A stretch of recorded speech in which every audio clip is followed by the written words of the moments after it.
What's up, everybody? Welcome to another episode of the Two Worlds podcast. I'm Jake, and with me, as always, is the talking rabbit to my Mary Marvel. It's Casey. What's up, buddy? Not much, man. What's up with you? I'm just hanging out. Yeah, you having a good day? And Yeah. also, no pants on. I'm assuming if you're hanging out. Ha. No, I'm wearing pants. Oh, okay. Makes one of us,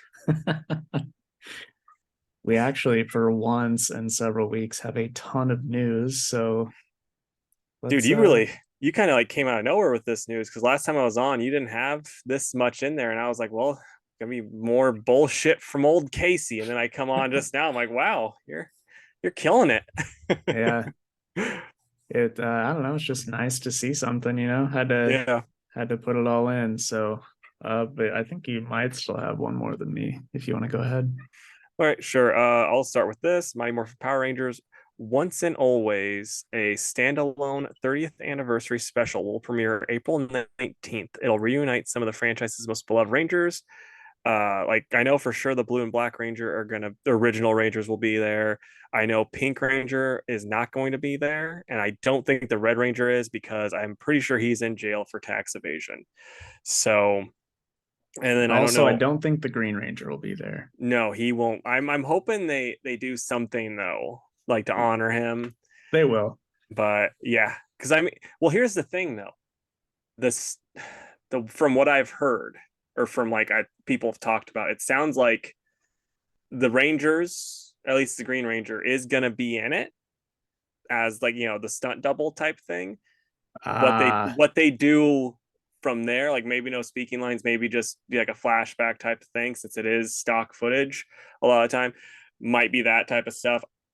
I don't know, I hope they but use your rock idea where they just get somebody with a ponytail and do one of yeah. these. Gonna bring that up every episode now. Well, I mean, in all fairness, I stole that from that Jackie Chan movie and the Fifth Element video game. My sister had that game, and they couldn't get Bruce Willis's likeness. So like when they would do cutscenes that were the movie, it would never be with Bruce Willis's face, and like you would only see the back of Bruce Willis's head and his face. Like when you could, it didn't look anything like Bruce Willis. And they would change the plot up so that, like, remember that part in the movie when the guy gets taken by the cops, he gets put in the bag because they thought it was Bruce Willis. They thought it was Corbin Dallas, but it's not. That in the game is Corbin Dallas, and you have to be Lilu and save him because they can't show Bruce Willis's face. Wow. Is it a good game or no? I mean, it was Liz's. I never played it, but it was one of those games, like early PlayStation games, that's based off of movies. That's probably not very good, but when you're young, you're not good at games anyway. So you just put cheat codes in and get all the weapons, and you can't die. So it's like, oh, this is great. Fair enough. It definitely looks like a PS1 game on Yeah. Google. All right. So I haven't looked to see if anything else has happened with this, but Comixology laid off their entire staff on Wednesday. That's crazy. Yeah. I wonder if it's just going to be moving more, since I mean it's all owned by Amazon anyway. If it's just going to be kind of going more of the Amazon route and just doing away with Comixology by itself. I wonder that too. Um, I mean, obviously I don't want people to like lose their jobs, but if it is permanent, then it's a win for shops, physical Yeah. shops. So anyway, we'll see what comes of that, but unfortunate. Mm-hmm. Okay, so staying on the unfortunate train, Diane Guerrero, actress who plays Crazy Jane, posted a cryptic Instagram post, then deleted it, making everyone think that Doom Patrol is going to be canceled. And knowing HBO Max slash WB Discovery, it probably will be. I'm surprised it lasted this long. What was the message? It was like, I guess, picture like a video of Jane with this like song that's basically like goodbye, that type of thing. That a fan made, and so everyone's like, "Oh no, it's over," and then she hasn't come out and been like, "No, it's not." I see. Because when I first read that, I was like, well, what does that mean? But now it sounds like it's getting Yeah, canceled. yeah. Um, Continuing on with the bummer news, Disney is making Tron 3, and the lead actor is Jared Leto. When I saw that in the notes, I first read it as Jay Leno, and I'm like, that's a weird. I would much rather watch that. I just want to know, like, he doesn't seem like he's good to work with. And he's like, it's also like he's not always that good of an actor. I mean, Dallas Buyers Club, he won an Oscar for, but then everything else since then, it's just been like him trying way too hard. Why does he keep getting big roles? That's what I don't understand. Because he's the leader of a cult. Ah, gotcha. So the biggest Tron fan I think both of us know is Callan. How does he feel about this? Did you ask him? I didn't because he had his second baby a couple Oh, days okay. ago whenever I went to put that in the news. And I You're like, wasn't going to be like, yeah, okay, your kid, yeah, but he what do sends you a think about picture. Tron? He sends a picture. You just send back the mess like this, the like comic book whatever website that you got this news from. Be like, what about this though? And he's like, well, my newest kid is named Jared Leto Tron Barker, so it makes perfect sense. Oh man, I will have to ask him. I mean, knowing Callan, he is going to be excited no matter what. Yeah, he's So, a ray of positivity, so I don't think it's gonna be too bad for him. yeah. And honestly, like I don't know if it's going to follow up Tron Legacy or if it's just there's like something new. I would assume it would kind of follow it though if they're going to call it Tron 3. But I remember not hating that first one that they did. Did you ever see it? I've seen both of the Trons, and I was kind of left going, "Oh, this is fine." Like it's one of those things where, like, when I was in high school, I was like, "I need to watch all the nerd stuff that people love, so I could be like them." And I was doing that, and I watched those, and I was just kind of left going, like, "Okay," you know. Yeah, It's like I think the big thing is just the special effects for the times, not so much the storytelling that you have to go off of with that movie, you know. right. Yeah, so like I don't think the original holds up so well. Yeah. I mostly meant that like when they or not redid it, but you know Yeah, what it I was mean. just the It's like direct what year did sequel. that come out It even? was when we were in high school, probably 07, 08. But Okay. yeah, no, it's Tron Legacy was that Tron one. Legacy. Yeah. Anyway, whatever. It doesn't matter. I just thought it was a pretty weird move Yep. overall. And speaking of bummer news slash weird moves, HBO Max is planning to renew Velma for a second season. You know, Velma, the show that has a 1 point score on IMDb. Velma, 6% audience score on Rotten Tomatoes with a 50% critic score also on Rotten Tomatoes. And only 9% of viewers like that show on Google. That's getting renewed. They keep that, but get rid of Close Enough, Final Space, Infinity Train, Summer Camp Island, and probably Young Justice, and then Doom Patrol, more than likely. And then they canceled the Scoob Christmas special, but keeping Velma. Why does HBO Max hate quality and Great Danes, apparently? Do you have any opinions on this? Do you play Velma at the shop? And are you like, I'm one of this 9% that loves it? No, I don't play it, and I mean, there's just I I don't really care to watch it. Yeah, like all the stuff aside, it's like I just don't care. Yeah. No, Because it's one of those it's things that not Scooby Doo, right? Like if it was a it's not Scooby Doo Scooby show, then Doo. I might, but it's not. So It's not Scooby Doo. It's like it tries way too hard. I've seen clips online of like the humor. If you watch the trailer, it's just like this is the best stuff you put in this. And it's like not funny at all. And then like I watched some of the clips where it's just like they're trying really hard to be Rick and Morty meta type crap. And it's like that stuff doesn't hit all the time when Dan Harmon does it, and that's his bread and butter. Mindy Kaling, that's not your bread and butter, so you don't need to be doing that. yeah. Like the one plus is from the trailer and clips I've seen online, the animation's very good. So, you know, that's a plus. But it's just like, boy, The story's shit, but at least it looks pretty. yeah, it's like, but boy, you know, like we had all these other shows that were much better, much better. And then like and HBO Max, Warner Brothers is like, yeah, we're canceling them and we're doing it as a tax write-off, so you can never watch them. Yep. I love that industry. Yep. It's like, boy, if you guys get rid of those guys, I've said it before. I swear to God, if they get rid of the Godzilla movies on there, I am canceling HBO Max so fast. It's gonna be like, because it's gonna be a matter of time before the damn fixer uppers are on there too. Right. Well, I think they hopefully, already are actually.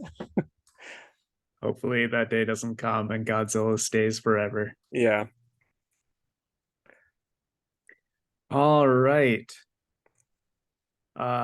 So the Hot Wheels movie has new writers over at Warner Brothers. I know, Casey, that you've been pretty excited for the Hot Wheels movie. You've been keeping up with all the news on it. So the new writers are Dalton Lieb and Nicholas Jacobson Larson. I looked up both of them, didn't know anything that they've done, but maybe that's okay. Here's the thing though. A Hot Wheels movie, it sounds silly, could be awesome though. Well, I mean, I know for a fact Lieb's going to be awesome. He's in my Facebook Hot Wheels group and we talk Hot Wheels all the time. So it's going to be great that way.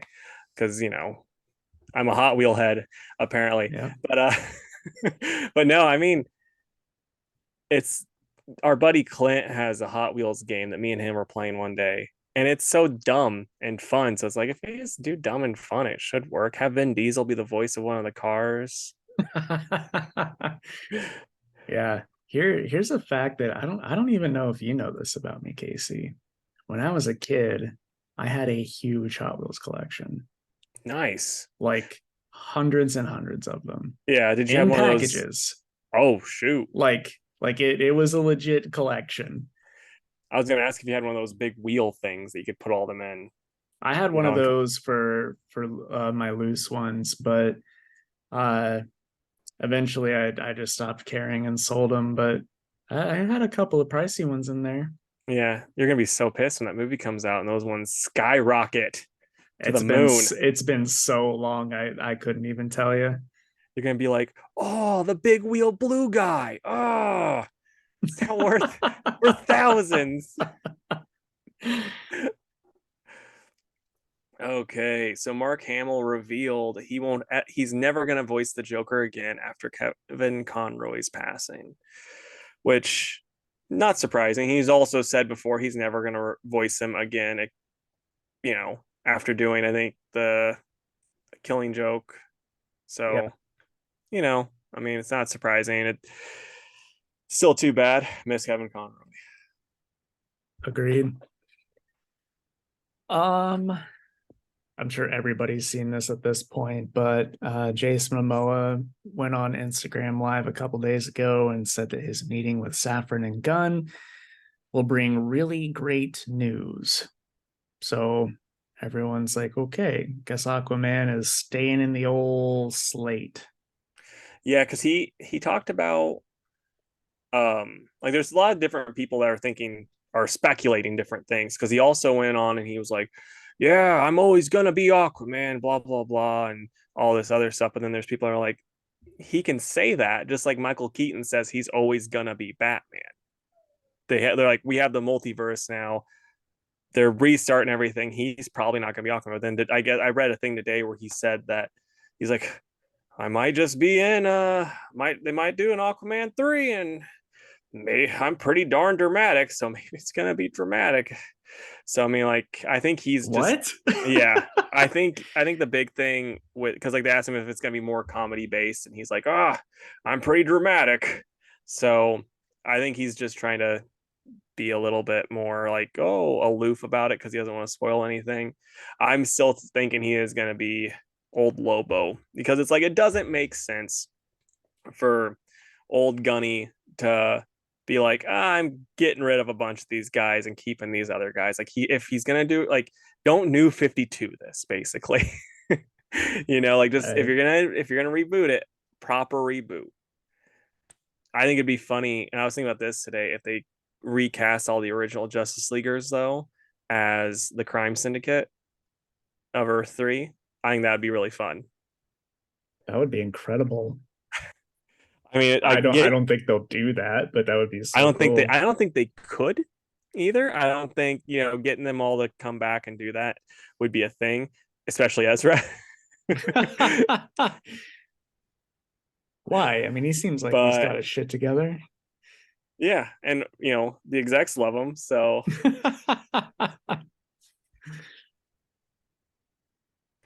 okay, so this is a rumor I saw. I'm not going to play the rumor mill thing because I don't feel like it because it's not a big enough rumor.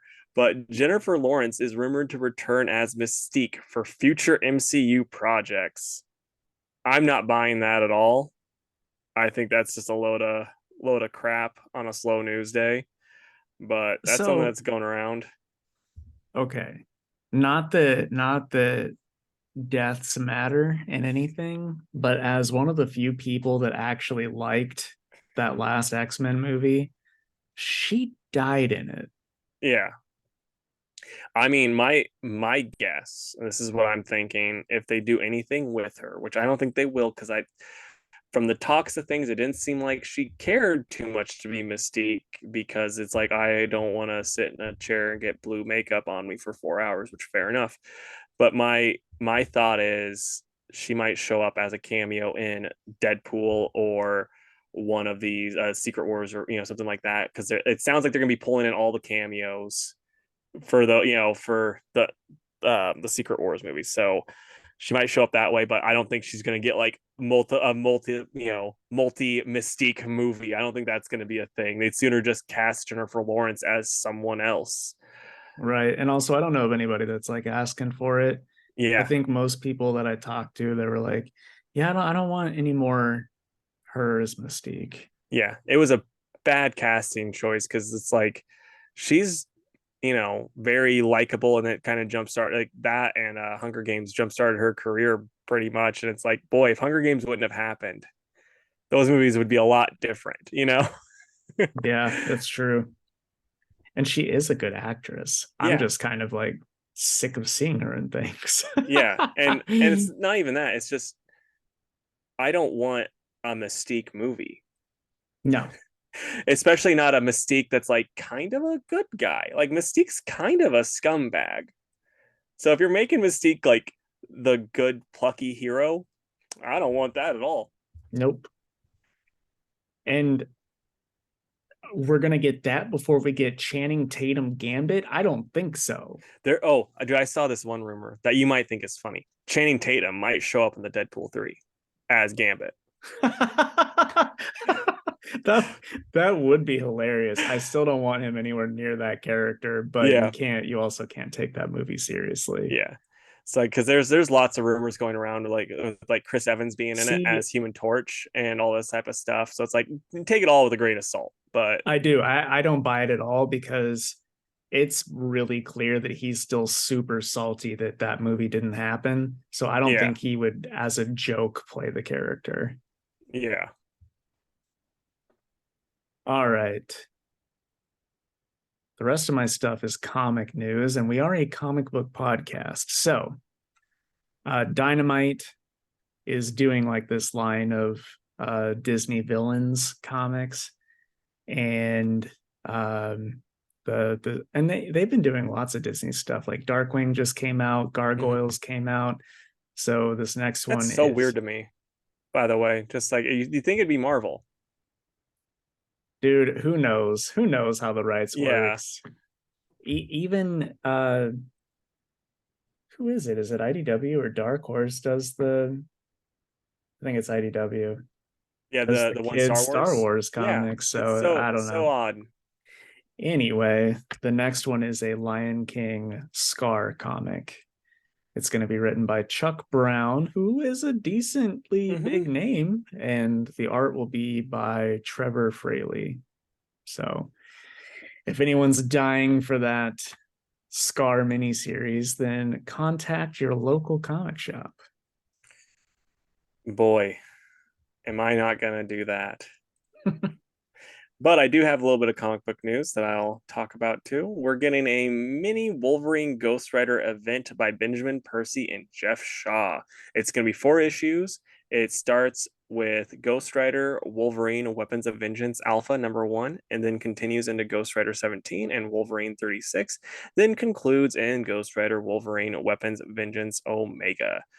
Can't Super wait for pumped, that Alpha and Omega issues to be $5.99. right? Like I don't get why they do it that way. If you're gonna just make a Ghost Rider Wolverine book, just do 1 through 4, whatever. But Dude, I'm into it. I don't care. I know. To piggyback off of you, and this has nothing to do with Benjamin Percy or his comics, but whether you liked it or not, do you remember during the early parts of Rebirth when they did Batman and the Flash, the button? Yes. It was just 2 issues of Batman, 2 issues of Flash, and that was the crossover. Yep. It's like, dude, we don't need a fucking book that's outside of those issues. That is so stupid. Yep. No, I agree, man. It's just gonna make things harder for collectors and for shop owners whenever you go to like collect them or anything like that. Or if like you go, oh yeah, I need to pick up this. And like that was the worst thing too. When I was a kid, I remember this really well because I didn't, I didn't have a comic book shop, and I would also get like weird random back issues. And I got this issue of Fantastic Four where the Thing fights the Hulk on the cover. And so I got that, and it ends because it's the gray Hulk, and it ends with the green Hulk showing up. And it's like, to be continued in the Hulk. Good luck fighting this issue, Casey. Did you ever find it? No, I haven't. I've got it like on a list online. So like when we go to C2E2 this year, I'm gonna pick up most of that Fantastic Four run in general because like it can't be that expensive because it's like that weird run when like it was Ben Grimm, extra Rocky with the She Thing, and I think I'm trying to think of who else was in that group. I think it was Johnny and was it uh Lydia or whatever, the little scroll lady that we've talked about before. I think that Yeah, might have been the group. that had to have been one of the two '90s series, right? I want to say it's pre that. It's so okay. It's Steve Englehart's run. So this was from issues 304 to 321, Oh, so that was first series. and it's Crystal. But I don't think she was actually Crystal. I think it got retconned out that she wasn't Crystal. Okay, sure. But that would have been way later. Yeah, yeah, late '80s stuff. Yeah, I think you'd be able to find that. Yeah, I think it'd be pretty cheap too, because here's the cover of the one that I had. Which, to be fair, is a great cover. Yeah, but then this is the sequel one that I never had. And who wouldn't pick that up?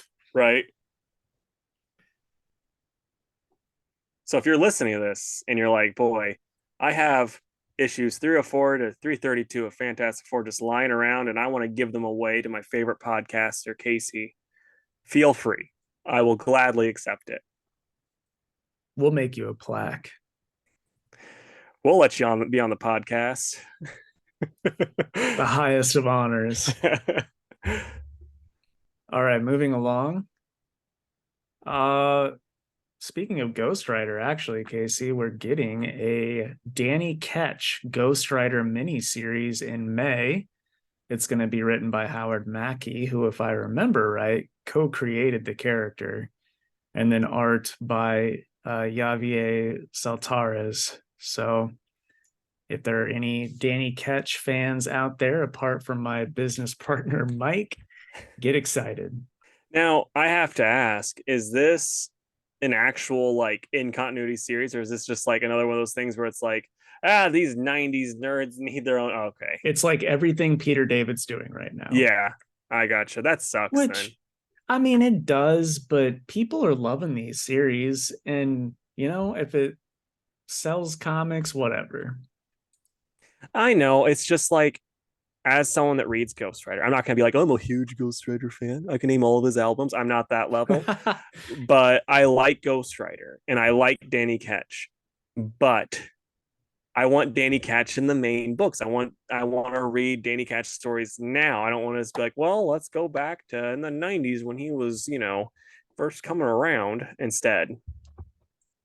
Yeah, I get it. All right, man. You want to just keep going and we can end on mine because it's got a little fun conversation piece to it too, or do you just want me to do mine? No, that's fun. I can do that. I'm trying to find a list of something real quick. All So right. talk about something random for a hot sec. Okay, so that Fantastic Four run was wild though, because like I said, Thing is extra rocky, and then like the first issue of that I read because I got it at a flea market, I got a bunch of them at a flea market, and they were like 50 cents a piece, which was just the best. And the first issue that I read, She Thing had just turned into She Thing, and here's the cover right here. She's like super depressed because I guess she used to be a babe, but now that she looks like that, now she's like, I want to die. And this is her trying to get herself killed. And the Thing's like, stop it. No, I don't want you to die. You make me hard because I'm a rock. You get it? And she's like, we're Oof. not joking about this yet.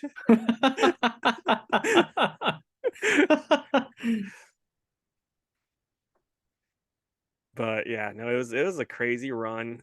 And it's also like I have a feeling I'm very much the minority when I go like, my favorite Fantastic Four run. It's probably this and then Matt Fraction and then James Robinson's. They just start Fantastic Four fans are just throwing rocks at me that all look like Ben Grimm. Well, you're allowed your opinion. Dude, this is hella annoying that I cannot find this page that I saved for one of these things. So, Is it anyway, something hella related? no, it's not. No. So anyway, we'll just keep going because that's bad content, me just searching around for stuff. We are getting 5 issues of Venomverse this summer, and also a Death of the Venomverse written by, I think, Ryan North, but I could not find a definitive answer on that. So Marvel's like, oh man, Spider-Verse is doing great again. Let's do Venomverse again. So how are you feeling about that, Casey? Not good. It's not a thing I want. Like, I mean, all really to me, all that amounts to is just they can go, boy, we got some really good artists up in here that can make some really cool designs. Because that's all that really came from the first Spider-Verse. Because I was not a fan of that. Well, it sells very well at the shop, I'm so glad. I'm Now, sure Venomverse will too. here's a question: do you think it sells very well because everyone's like, the new Spider-Gwen might be in this issue, or do you think it sells very well because it's quality? I think it sells well because it says Spider-Verse on the cover. Okay. Everybody loves that movie, and it's a fantastic movie. Mm-hmm. So the old one, those issues have gone up in value.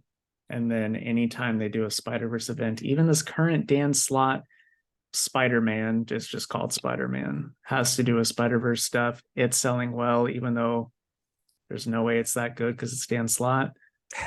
I don't know. People just love Spider-Verse. I got you, man. All right. We got the new Avengers roster and creative team announced for the post Jason Aaron era. Did you see that, Casey, or is this I going to be didn't. a surprise? It's gonna Okay. be a surprise.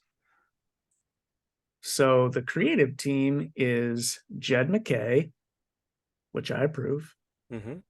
Art is by CF Villa. And then the roster is Vision, Black Panther, Scarlet Witch, Sam Wilson Cap, Iron Man, Thor, and old Carol Danvers Captain Marvel. So there you go. You gonna check it out? It depends on what's coming out that week. I don't really care for Captain Marvel that much. Don't really care for Iron Man that much. Never really read too much of Sam Cap or Black Panther. So it's like, okay, I like Vision, I like Thor, I like Scarlet Witch, but it's not really going to be focused on those three. It's going to be focused on the group. So, Yeah, but but you like Jed McKay. yeah, but Jed McKay is one of my favorite writers right now. So it's like, maybe I just wish it were more characters that I cared about. Yeah. I just think that's kind of a bloated roster. I don't know. I think team books work. It's harder to make a team book work with that many. Like if it's over 5, that's when I'm like, this is gonna get dicey. Yeah. So, and especially with like Well, varying power levels too. true. I mean, I think maybe like Vision and Wanda will kind of just be a character, and you know what I mean by that. Mm-hmm. They'll be together all the time. I don't know about the others. I'm not disagreeing with you. I think it is a lot, but you know, these members here are kind of their front runners in like shows and stuff too. Mm-hmm. So it's like I get it. We'll see what Yeah. happens. Okay, and then my last thing, this one I'm really fucking stoked for. So we're getting just a 4 issue. That's the bummer. A 4 issue Loki series in June, probably for when the Loki season 2 drops. And it's going to be written by Dan Waters. And uh, for those listening, Dan Waters did that Azrael series that I was gushing about here lately, and that Arkham Asylum series last year. So I think this will be great. Rod Rice did the cover for the first one, but he's not doing the interiors, which is a Oh, okay. bummer. I wish that he were, Yeah, that would have been but like a dream book for you. I know. But at least the cover looks good. Hopefully the book is too. Okay, so the last bit of news, James Gunn said in an interview, uh, like because he was asked about Guardians of the Galaxy cast being recast in the DC universe. He's like, this cast is like my family. I can't tell you how close I am to Chris Pratt or Palm Clementif and Dave Bautista and Zoe Saldana and Karen Gillan, but I also know I will work again with all those people individually again, probably at my other job. So let's cast them. That's what I'm saying now. So like, who would you want Chris Pratt to play? Because like it could be in any form too, you know. Because it's like I don't think he's gonna. I doubt his age would put him at being able to be a main star in one of these movies. Like he's not gonna be able to play Superman at his age, you know. Yeah. Chris Pratt, I would put Nort from Justice League That International. I think that's that pretty would be hilarious. hilarious. Yeah. Um, I don't think I can beat what you put for Batista. Um, gosh, yeah, I don't know. Um, and this is so entertaining just listening to me Yeah. fumble over myself. Why don't you read yours? Okay, so for mine, for Pratt, I first like everyone was saying um Booster Gold, but then I was like, again, it's he's aged out of that at this point anyway. And then other people were saying Guy Gardner, and again, aged out of that. He can't, you know, like He they he would have been great for that though. yeah, it's like, but since they're wanting, a more I think they said at that tops 30 years old to be their guy, he just can't. So I put Skeets. I just have him do voiceover work. I think that would work out well. And then for Palm, I said Starfire. I really didn't know who to choose. I was just kind of like, she could probably do that. But that one, anyone, you can convince me anyone with her because I really don't know. And then Batista, I said Bane, but I'm not a big Batista guy, so I kind of want him to do a voiceover thing too, just someone else, because I like also he's not Hispanic. I think Bane should be Hispanic since that's a big part of his character. And just being like, no, this guy's tan. It's close enough. And then Zoe Saldana, I said Hawk Girl. But again, I could be convinced anyone else. There's some people trying to say she'd be Nubia, and I don't see that. But you know, and then Karen, I said Poison Ivy because she's a redhead.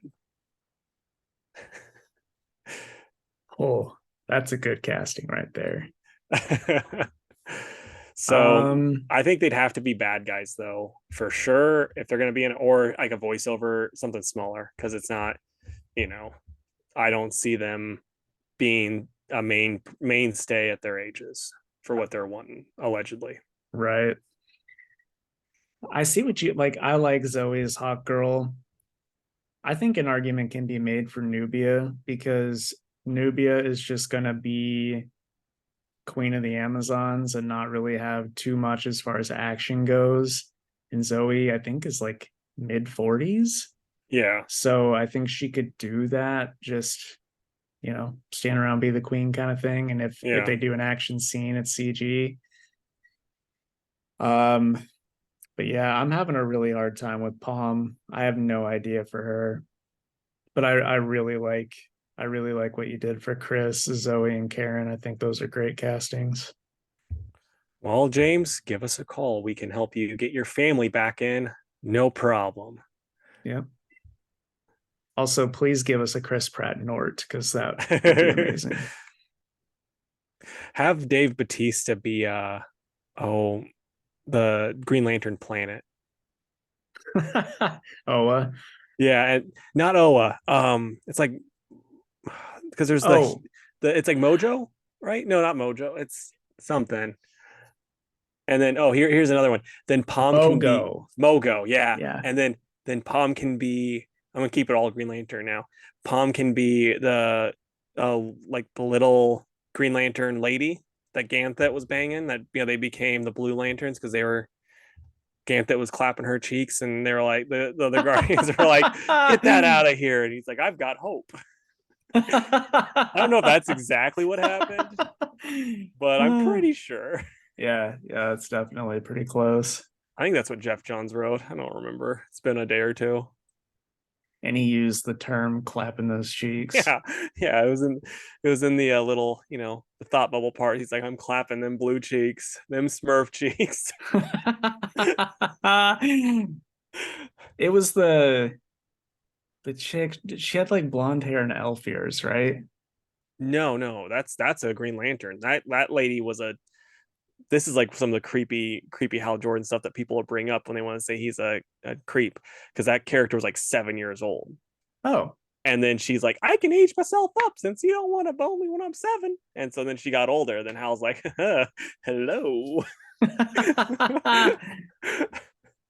Okay, well, I have no idea who the Blue Lantern lady is then. Yeah, I'll find her really quick. But yeah, that'd be funny because it's just, she just looks like another Guardian, but she's a lady.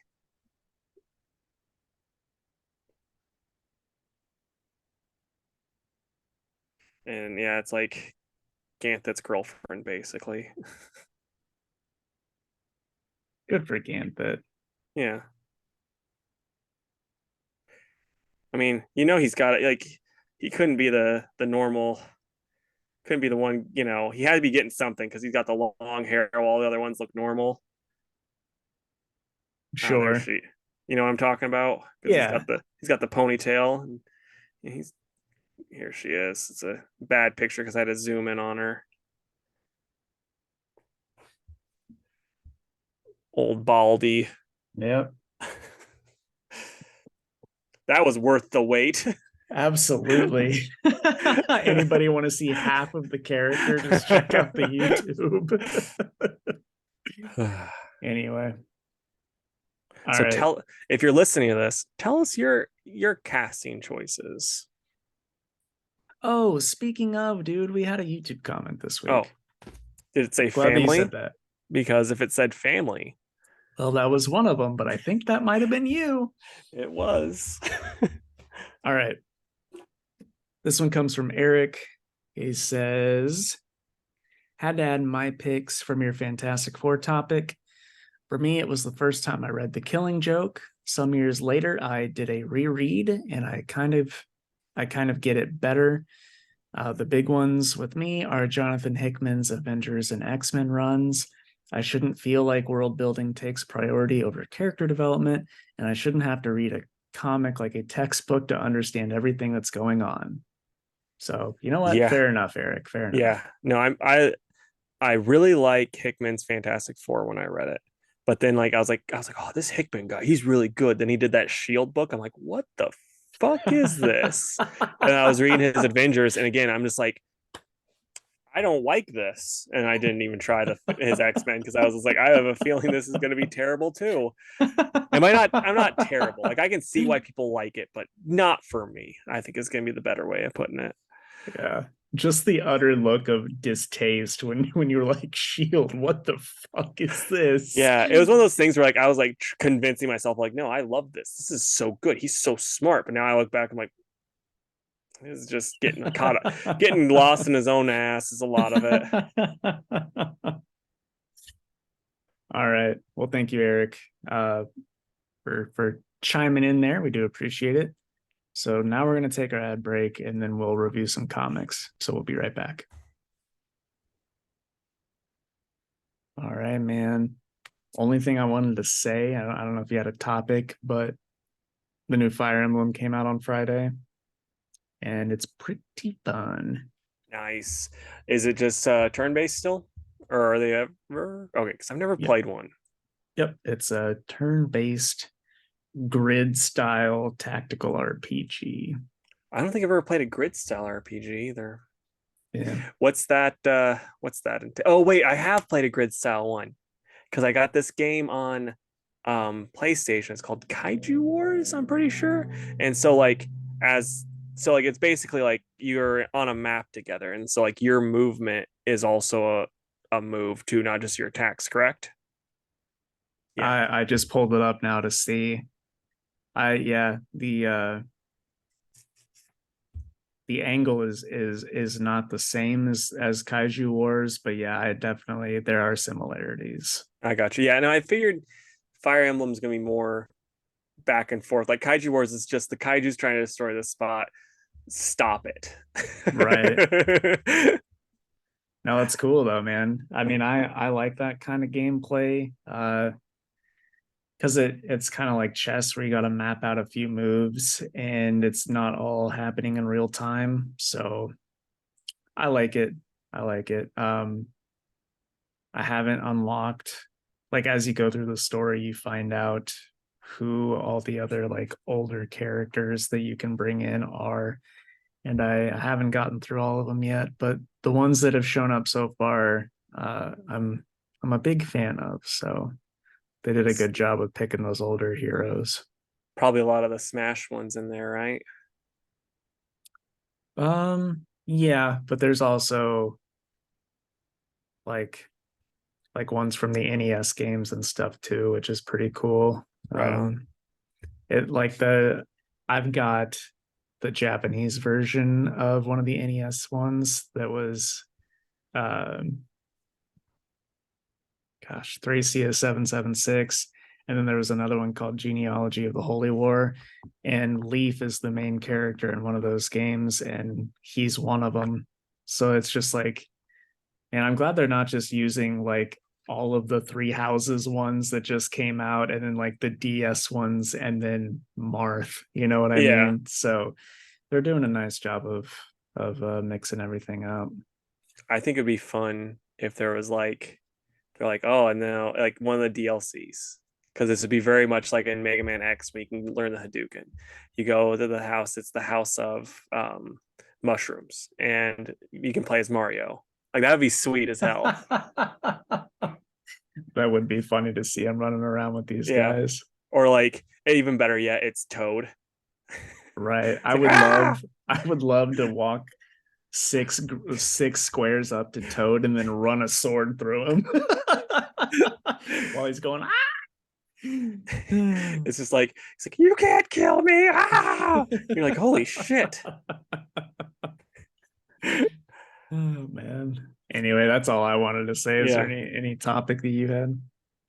No, I gotta take Hallie to the vet in the morning because I was over at Breeze and we left her downstairs, trash can hidden, and her food out, and she hadn't ate her food yet. And then I was like, when Hallie came upstairs after a while, and she's licking her lips, all happy, and I'm like, oh, she ate her food. And then I was like, you want to go outside, buddy? And she runs to go outside. Then like I go to get her harness, I see poop and pee on the floor. I'm like, oh, damn it, Hallie! Like she got into the trash. I know it. And I turn the corner, trash is just strewn all over the place. Oh And no. we had chicken thighs bone in.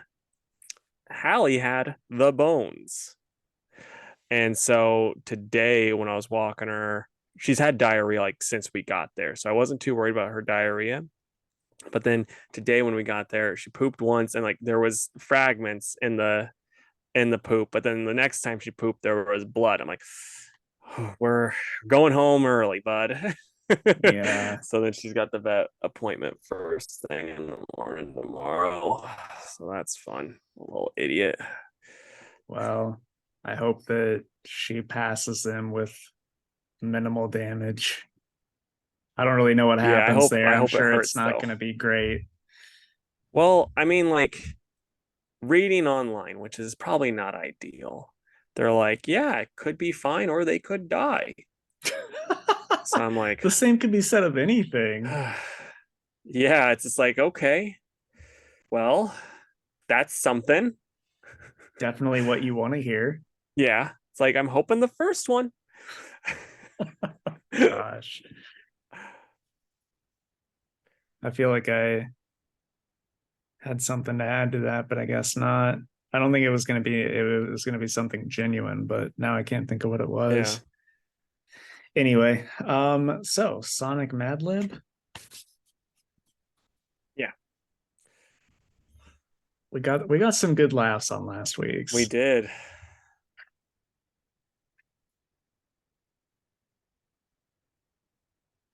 Yeah, this one's called Chow Chow.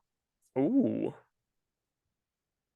Adjective, Um, smelly,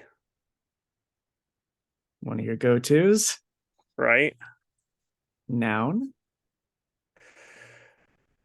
Um, dead people. I was gonna say dead grandmas, but I'm like, oh, let's go people. yeah, that's much better. Plural noun, Dead grandparents. okay.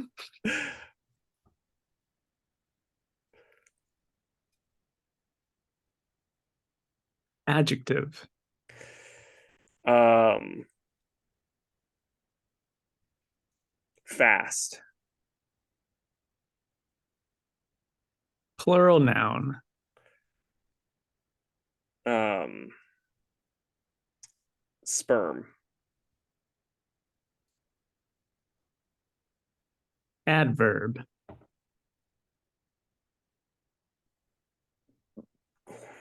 Quickly? That'd be an adverb, right?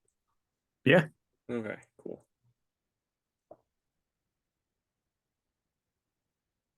adjective,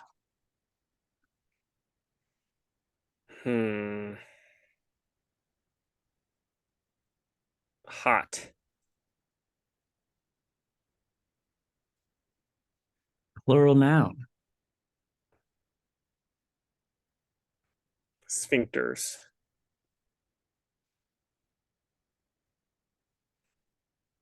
adjective,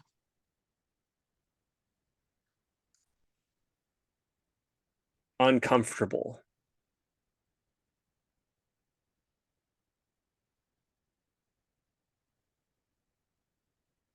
verb, Pooping.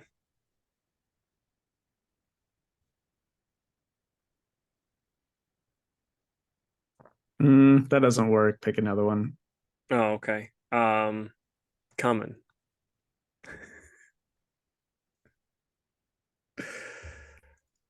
I'm gonna alter that a bit for it to make sense. Okay, sounds good. Adverb. Violently. Okay.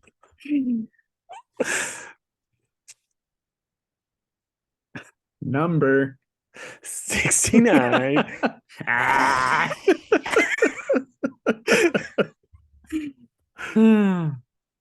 Adjective. um White. Okay. Verb. Fart. Noun. It's me one of my very specific ones. I'm gonna try to come up with something. Perfect. Okay. You know when like your septic comes back up into your house and then like the shit and the toilet paper that's still left out? Yeah. That. Okay.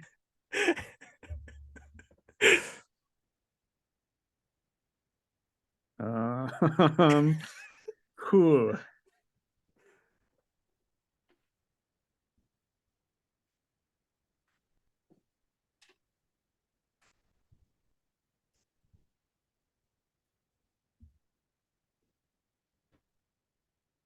Did my best.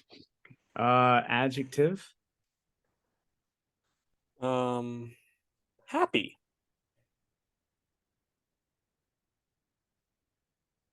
Adjective. Mad. And plural noun. Geese. I think that one's actually going to fit canon. That last one. Okay.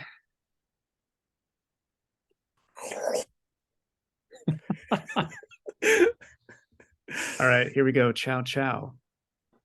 What could be more satisfying than raising your own smelly little dead people?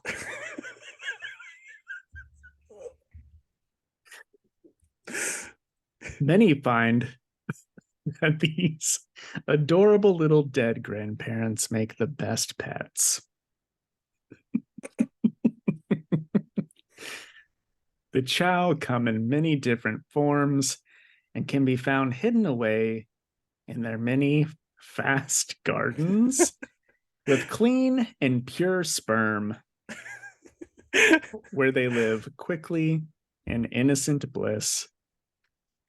These hot creatures hatch out of sphincters and become uncomfortable with the right amount of positive attention. I'm the same way. Although forgetting to milk them or treating them badly can violently cause them to go dark. Chow can be one of 69 alignments: hero, neutral, or even white. To make a chow fart, you must first enter into a septic tank backup puddle and will then emerge more happy than before. Chow gardens can be found all over the world, such as Station Square or Mad Gardens. Chow can also absorb the abilities of the geese that they touch. Nice. Which is true. Oh wow. If you remember playing Sonic Adventure 2 Battle, you would collect little animals on the stages. And when you went back to the Chow Garden, you would give your Chow the animals, and they would adopt those abilities I as well remember that. as Yeah. what they look like. Yeah, they would eat them, right? Yep. All right. Welcome back, folks. Casey and I talk about the new Fire Emblem game, as well as a Sonic Mad Lib. And what else did we talk about? My dog. Your dog, who uh, who had a whoopsie daisy. Hopefully, Yeah. all is well there. But all that's over on our YouTube channel. That's Two Worlds Podcast on YouTube. Check it out. Yeah. And if you'd rather just have us feed you some old chicken thigh bones instead of you having to listen to the YouTube thing, I guess just supply the bones and we'll be right over. But otherwise, you can just listen to the YouTube page. Which I would suggest. Yeah. But what'd you read this week, man? I didn't get to read all of my books, but I think I got through any that we read together. So I've got New Champion of Shazam, Strange, Batgirls, World's Finest, and Lazarus Planet Assault on Krypton. Nice. So then I read Old Dog number 3, Stargirl, The Lost Children, 3 of 6, Hulk 11, I Hate Fairyland number 3, The Flash 791, What's the Furthest Place from Here number 10, Batman, One Bad Day Bane number 1, DC Universe Lazarus Planet Assault on Krypton one shot, Batgirls 14, The New Champion of Shazam 4 of 4, Batman Superman World's Finest number 11, and Strange number 10. All right. Well, you've got some before our mutuals, so Yeah. have at it, man. Okay, so Old Dog number 3 by Declan Shalvey and Clayton Cowles. I think Clayton is doing he does the lettering. Okay.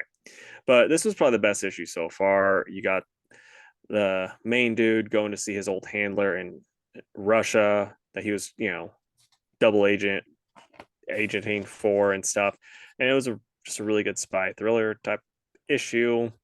I'm getting more and more into this book as it goes along. Like I said, this is probably the best issue yet. I'm gonna give this a 8 out of 10. Liked it. I would recommend it if you're interested in that type of stuff. Still don't really know how his face changes to old back to young. They haven't explained that yet, but oh well. Stargirl, The Lost Children, 3 of 6 by Jeff Johns and Todd Knock. Art in this is very good. The story is fine. Like there's one thing that was like kind of weird that I thought was weird. So there's all these old sidekicks, but some of them like Jeff, I'm pretty sure just made up for this, like they weren't actual old JSA sidekicks. And there's one where it's I think it's the dude was the hangman that like because I looked it up because I was like, who the heck is this dude? Because I think it's from what's it called? The I'm blanking on it now. Darwin Cook's book, DC New Frontier. Oh, there yeah. was that black dude that got killed by all the racist white people, in that book. And so I'm assuming that's that guy. And then John Henry, then Darwin had John Henry Irons show up in, at the end where he's like at the grave, at this dude's grave reading the book. I'm assuming this is, Jeff is like, I forgot all about Steel, so I'm making this guy his sidekick. Like it doesn't really make sense, but Jeff Johns likes to do this type of stuff, so that's what I'm assuming. Because I googled it or googled around, I couldn't find anything, and then like there's other people. And then we get Rip's sidekick that was in the Flashpoint thing, and then we get the reveal that Jay Garrick has a daughter he forgot about, and yeah. I just love stories like that. Yeah, because I mean, well, like they're all forgotten about, and so now Jay's gonna get a new daughter and there's gonna be another Flash character. We need a Flash family book, as I've said before. But yeah, I mean, I think mileage will vary with this book. I am not a Jeff Johns guy. So his storytelling just doesn't do it for me anymore. So I'm gonna give it like Todd Knox art is perfect for this book though. So I'm gonna give it like a 5.5 out of 10, carried by the art. I'm just not into the story. So that character, Mm-hmm. his name was John Wilson.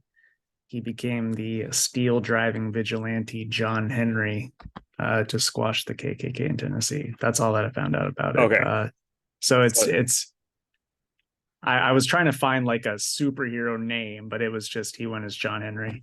so that's really confusing because then he's got his kid sidekick who goes by John Henry Irons. That's Steel.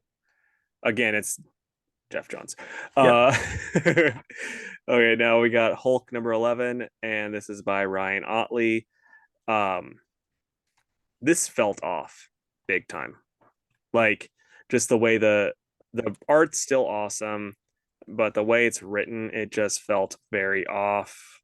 Like there were silly ideas that were clearly still Donny Cates' ideas, but the way the dialogue was written did not feel the same.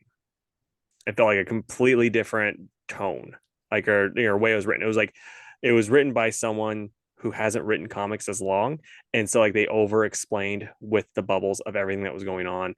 A lot of stuff didn't need to be explained, and it was kind of a chore to read. But the art in it's really good. So yeah, it wasn't my cup of tea. And then also there's a part where they're like, as seen in issue 3. That was like 2 years ago.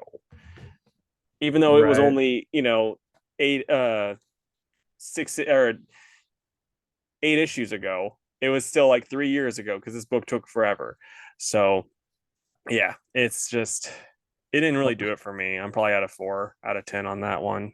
Hulk does well at the shop, but people, and I know that you disagree, but everyone's like, man, it's just not as good as Immortal. Like everybody doesn't like it more than Immortal. Yeah, I mean, I hated Immortal Hulk so damn much, but I can get why people like it.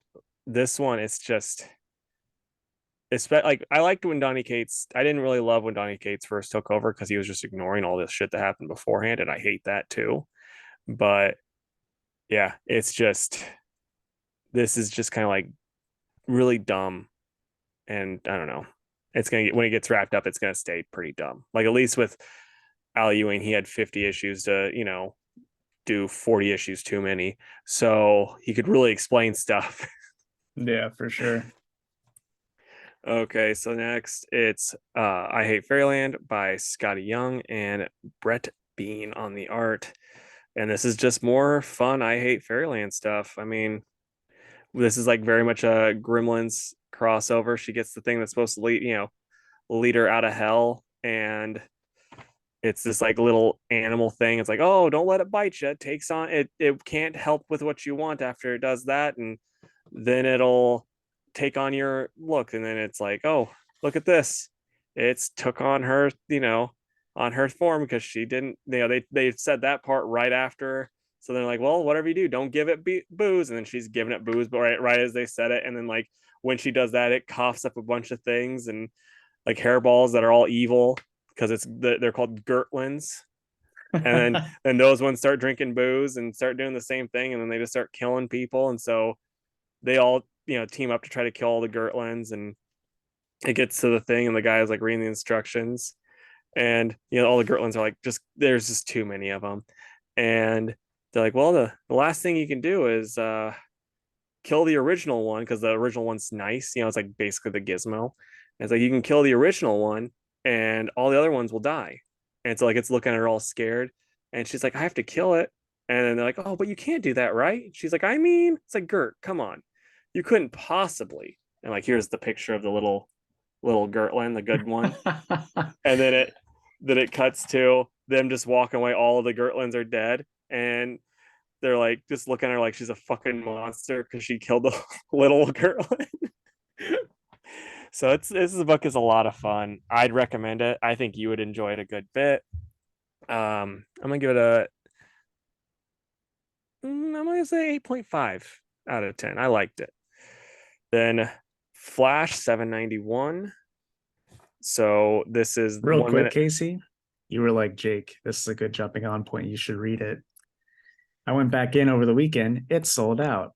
The issue this week that came out, it sold out. So it's like, I am going to, though. It's I the Two reordered Worlds them. podcast bump. Yeah, exactly. I was able to get more in though, so I'm gonna catch up. So yeah, but this is The Flash. It's by Jeremy Adams with Roger Cruz on the art. And so my one worry is this is the 1 minute war. And the way they got the top, it's part two, but it looks like seconds. So this is the second. This is gonna be a 60-part event, isn't it? But I sure hope not. If that's the case, Casey, I'm sorry, I'm not checking it out. dude, if that's the case, I might not check it out anymore. But yeah, so they're dealing with these guys, and all the speedsters are coming together and whatnot. And then we got the next thing. The one thing I don't like is we get a new character. Her name's Miss Murder, and boy, does she just look like a ripoff of the Batman Who Laughs. Yep, exactly. Yeah, With like not a Apollo's emblem. yeah. So I'm not a fan of that, but I do like this book a whole lot. I like this, event. I'm gonna read. I know I said I wouldn't, but I'm gonna read all 60 issues of the event. I'm gonna go 9.5 out of 10. Just hate that design of that character. There's no need of that. Okay, what's the furthest place from here by Tyler Boss and Matthew Rosenberg? And so yeah, we get back to the old pregnant girl that was in the beginning, and stuff that was going on there. Kind of revealed her leaving, what's going on, all that way, the stuff she's been doing since. It's pretty funny, as it usually is. They go to the market since she's pregnant. They all call her fat, and then they go to the part like this back where they're having an auction. They're going to sell a dog. She falls in love with the dog, as you do when you see a dog. And then everyone else is like, fresh meat. So they're all gonna, because like this is like an apocalyptic type thing. They don't have fresh meat. So they're like the girl's like, why do they want the dog? And then her friend that's with her is like, same as everyone, food. And she's like, what? And so then she's now, oh, I have to bid on it too. And so she gets the dog. They go off together, and then the people that were bidding on it try to steal it from her, and she chases them off. And then those weird animal people that showed up in the last issue before with the different art are there, and that's how it ends. I'm very curious where this goes. I love this book. It's my favorite hipster book, as I say every time. Yeah, I'm gonna go 9 out of 10 probably. And then Batman One Bad Day Bane #1. I like it. This is not what I expected though, because I expected this book to be like, oh, this is because One Bad Day just makes me think the Joker story, Killing Joke, where it's like, oh, he had that one bad day. That's why he's a psychopath. This is like, I'm an old Bane. I'm retired. I'm pretending to be a wrestler. And every once in a while, I have flashbacks to fighting Batman. And when I wrestle these guys, I accidentally cripple them. And and so it's like, oh, this is also by Joshua Williamson and Howard Porter. I don't know if I said that, but yeah. So it's old Bane. This guy goes up to him and he's like, oh, I got some venom for you, make you stronger again. And he's like, I don't mess with venom. Me and Batman actually teamed up to get rid of all the venom. And then it's like, oh, this is how Batman died. And then he finds out that the guy that's selling the venom is old dude that created it that was supposed to be dead. And yeah, this is a fun story. Like, not what I expected at all, but I liked it. The art in it is kind of hit and miss for me. Like, I like Howard Porter, but it's not like, it's just kind of choppy in spots. But yeah, like it's neat. We don't get, it's not, like I said, not what I expected for, One Bad Day. I'm curious on some of these, like the Mr. Freeze one, when that one finally comes out. I'm checking that out. But yeah, these are kind of like misses for me for the most part, like the One Bad Day, especially since it's not even like, it's just like, yeah, this might be what happens in the future. We'll never know. So Right. yeah, I'm gonna go 7 out of 10. And now we just got our Muchies left. What order do you want to do these in? Um, let's go. Let's do Shazam, Batgirls, Lazarus, World's Finest Strange. Sounds good, dude. Which, okay, one of my favorite cover artists right now is Rose Besh. She did the B cover for Shazam. It's just That's so pretty good. awesome. It's so good. But anyway, new champion of Shazam #4. It's written by Josie Campbell with art by Evan Doc Shaner. And I mean, Casey and I say this every time this book comes out. I wish it were more than just Yep. this fourth issue because we finally get to the bad guy and then it's all wrapped up in half an issue. But the ride is still enjoyable. It really is, but it is funny because it's like when she finally reveals like her power stuff, it's just kind of like it's over in a couple seconds. Like it was kind of lame that way, you know. Yep.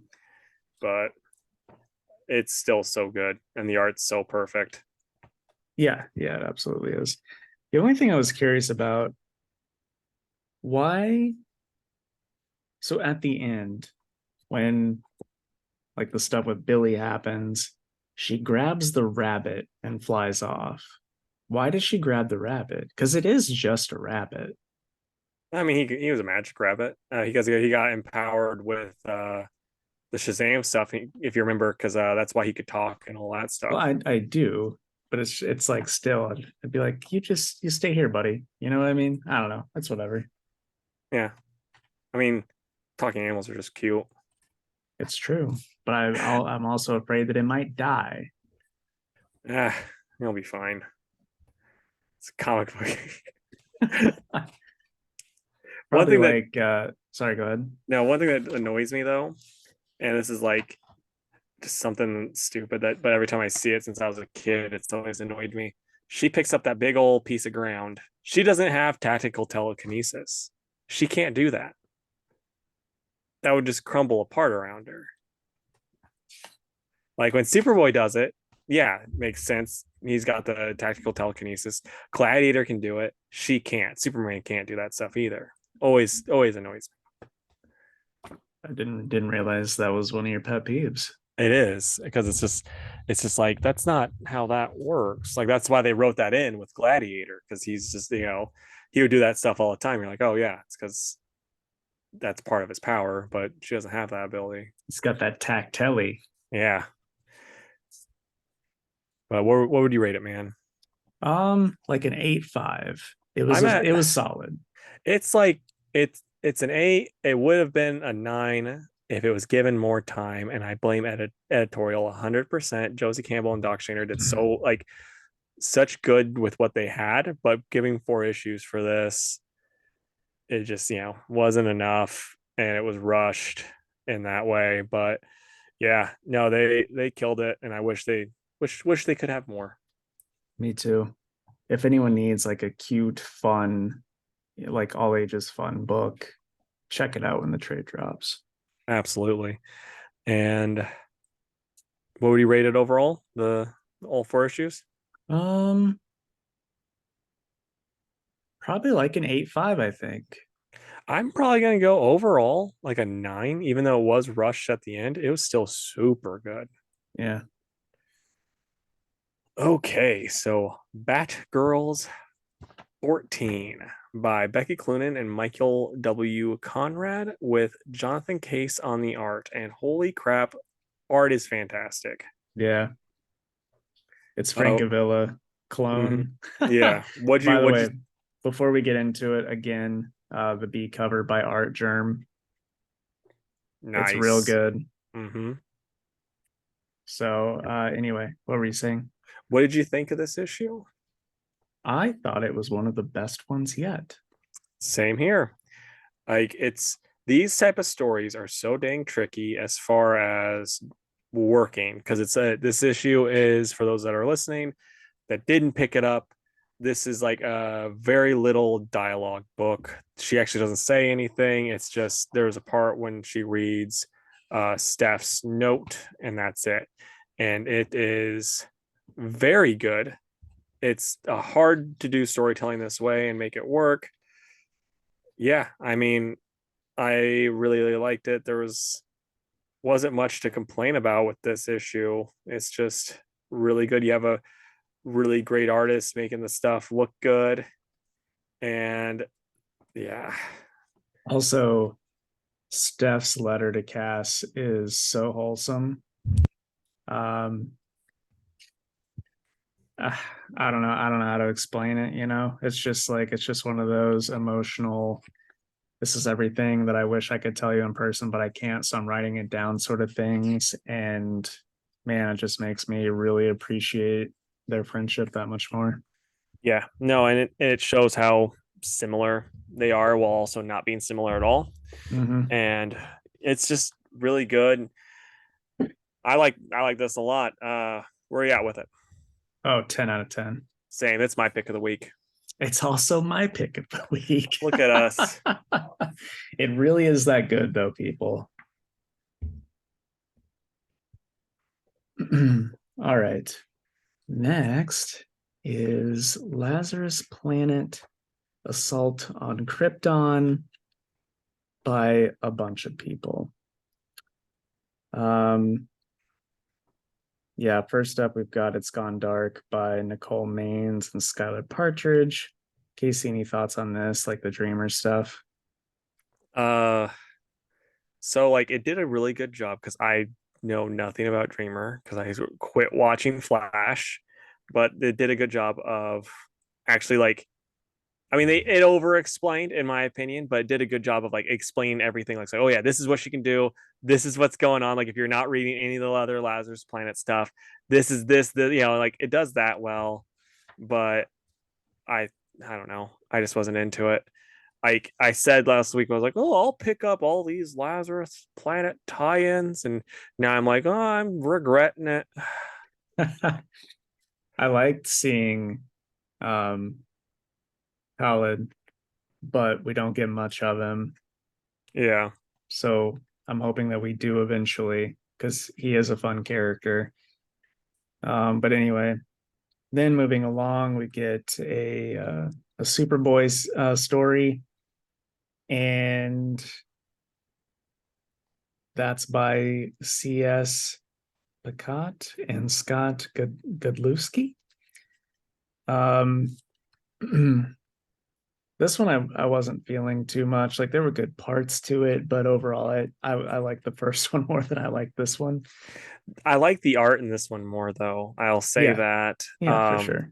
But it's also like, you know, Tom Taylor's not going to touch this new character that's like seeming like a flirty love interest for John because it's not, this is a character Tom made, so he's gonna keep up with old pink hair boy. So I don't think this won't matter at all in the long run of things. And like the character is such a douche anyway that it's like, boy, I don't care. I don't care for this either because it's just he's just such a friggin' certified chode, if you ask me. So yeah, I just did not like that guy. It's like John trying to do the right thing with, and then he gets outsmarted, and like, yeah, I don't know.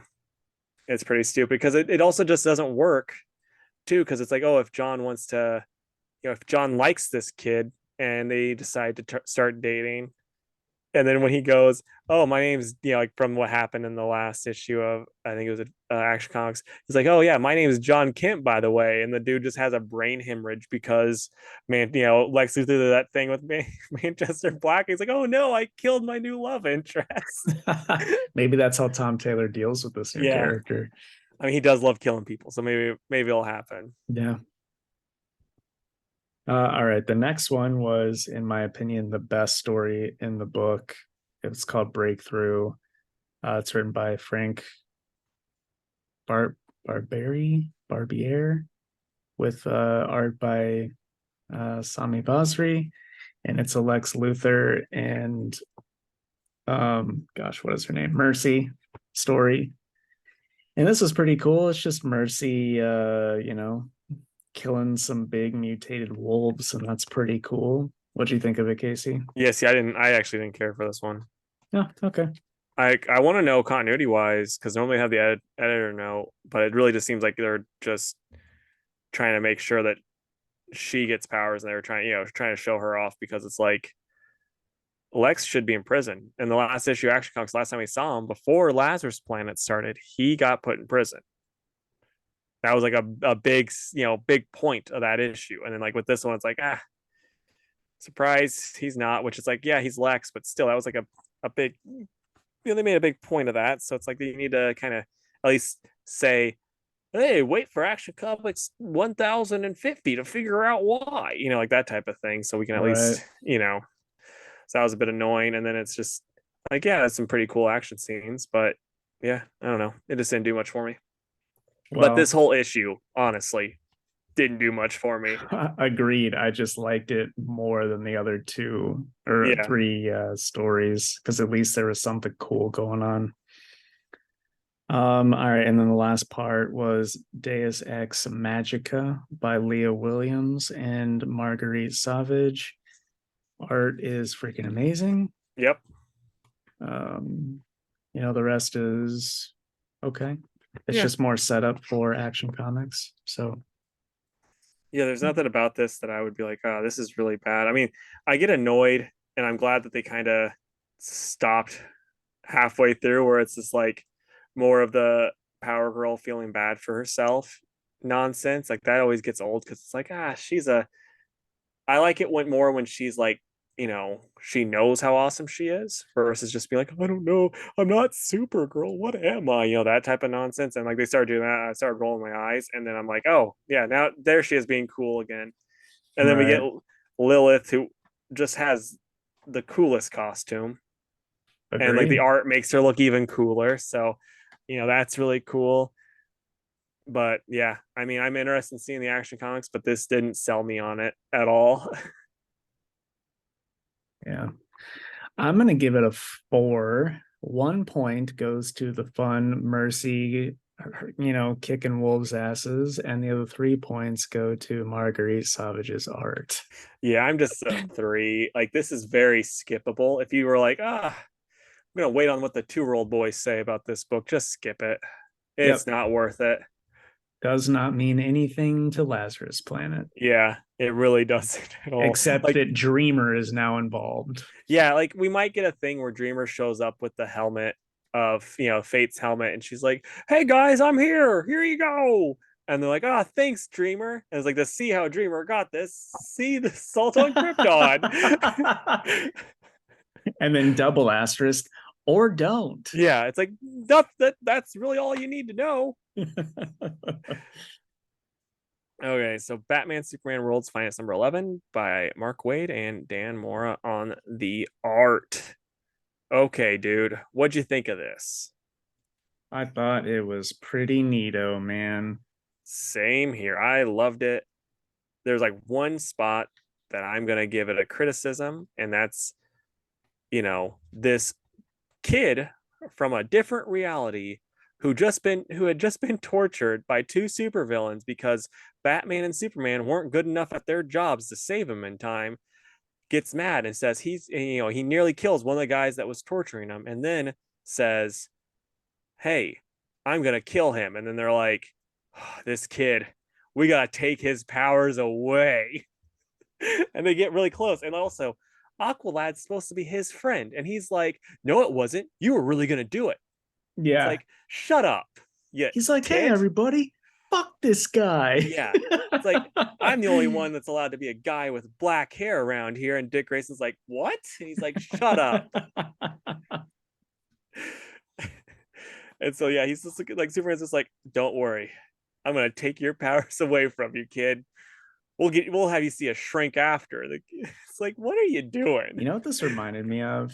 You remember that episode in Adventure Time where Ice King thinks he smells, and then it's Gunter, and he's like, don't worry, Gunter, Daddy's gonna take care of it, and then just puts him on an iceberg and sends him out to sea. That's what this felt like. Yeah. Superman's like, don't worry, man, we're gonna take care of it. No powers. Yeah. But then after that, it actually got pretty good.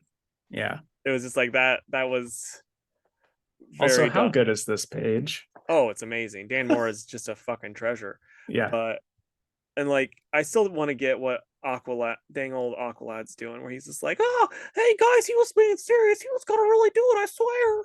It's like, get out of here, dude. Superman's probably like, shut up, you Yeah. narc. Man, like Speedy's thinking that he's like, fuck, I would have let him. Yeah, It's like, I'm gonna start boy, doing heroin again. yeah, he's like, boy, maybe he'll kill Aqualad too. I hate this guy. But then, like, he gets old Boy Thunder gets redeemed. He doesn't kill the old key boy, and then he gets to meet Gog. And yeah, I mean, we're gonna next issue. I think it looks like we're gonna get to learn how he becomes Magog from this, more than likely. Yeah, So I I love this think there's book only though. 1 or 2 more issues left. It's not going for much longer. That is upsetting. Yeah. But yeah, I think this is like an easy 9. It's just so good Yeah, outside of that one part. I'm going 9.5. Had it not changed, it would have been like a 4, because like it was very much like on the scale. But then after, as soon as it got, as soon as Superman's like, oh yeah, this is stupid, I'm not gonna do this at all, it got better. Yep, agreed. The whole time it's happening and he's in the cage, I'm like, I just don't think Superman would do Yeah, this. I'm like, Mark, what? Like, I speak so highly of you, Mr. Mark Wade. And then he's just like, he just texted me. Like, this is what was crazy. He texted me as I was reading it because he could hear me say this out loud. And he's like, just let me cook. And then I turned the next one, like, you did it again. Man, that almost sounds unbelievable. It shouldn't. All right. And our final book is Strange number 10. It's written by Jed McKay with art by Marcelo Ferreira. And it is sadly the finale to this incredible series. I thought it was dope. It was awesome. Very much Steven Universe vibes, though. Yeah. That's going to be But a man, this was just too cool. looks cool. And let's not spoil it. We'll just say, if you watch Steven Universe, very similar to what happens with Steven and his girlfriend, whatever her name is, Connie or Bonnie or Tawny, whatever. Tawny Tiger. Yep. But no, it's cool. You get Sentry there, and yeah, I mean, I like it. It's one of the things that old Jason Aaron did that I never was a fan of with his Doctor Strange, where it was like, and this one really didn't do it. It's like every time he uses his magic, it hurts him a little bit because of the exchange and stuff. And it's like, so Wong has a whole bunch of people that love Doctor Strange so much that they're just are where all of his magic goes, and they're all dying because of it. And I was like, that's pretty stupid. And like, this didn't do that. If that was what happened, all of those people would be dead. And like Right. afterwards, like Doctor Strange would be throwing up blood. So thankfully that didn't happen. And then it looks like Clay is gonna stick around, I think, because it seems like Jed McKay he's like one of those directors that just has like his cast that he likes, and he likes Clea, it seems. So he's gonna keep her around. Probably Moon Knight will probably pop up in his Doctor Strange also. So Right. yeah, no, I'm very into it. I'm excited for the next Doctor Strange book. It's gonna be great. I think so too. I was sad that this was ending, but after it seems like they're both going to be a part of the next one, it's like, all right, well, let's just keep it rolling. They should just called it The Stranges. Right. But where are you at with that? Oh, one thing I'm gonna say, this cover bit misleading. Yeah. Where the fuck was Bats, Jed? Yep. Or Wong. I mean, I'm fine with, like, I like Wong, but come on, Bats is the best boy. Get us some Bats up in here. I think I got to give it a 10.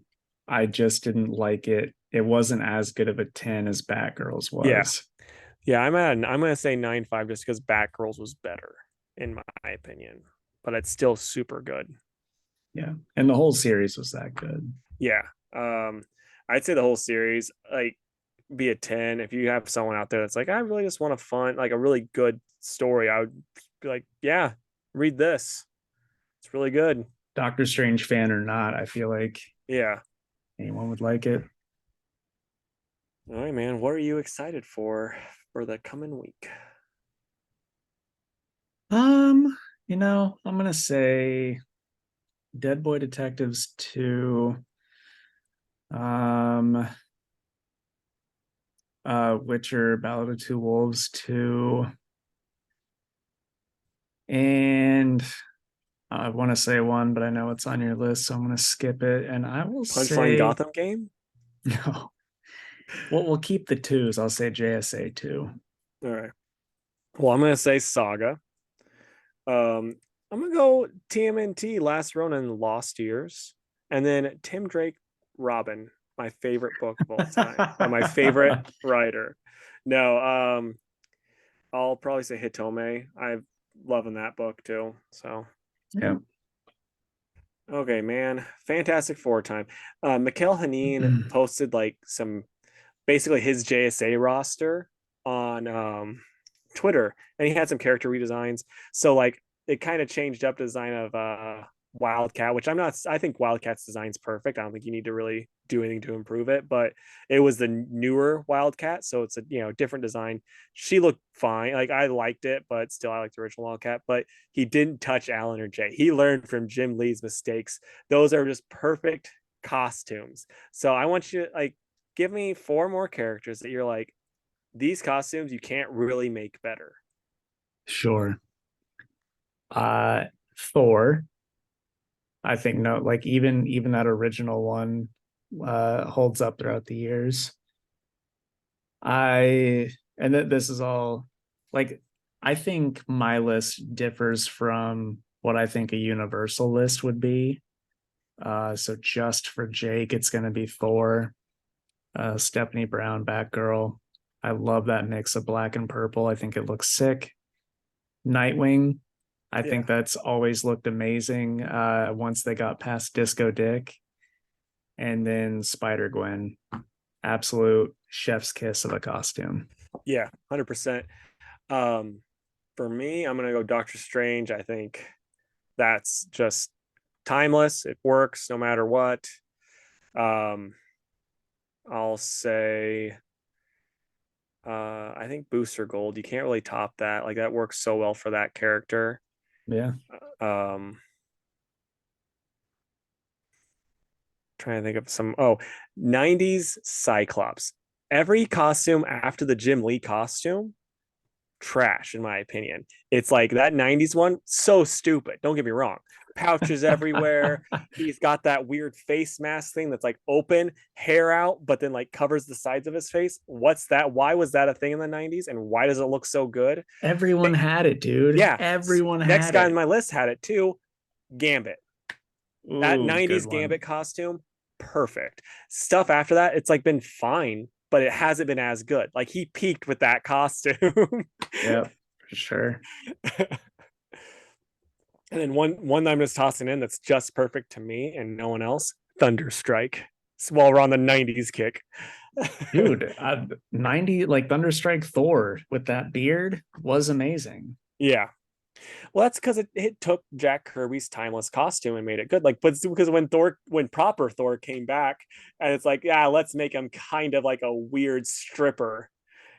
It's like, no, Yeah. let's not.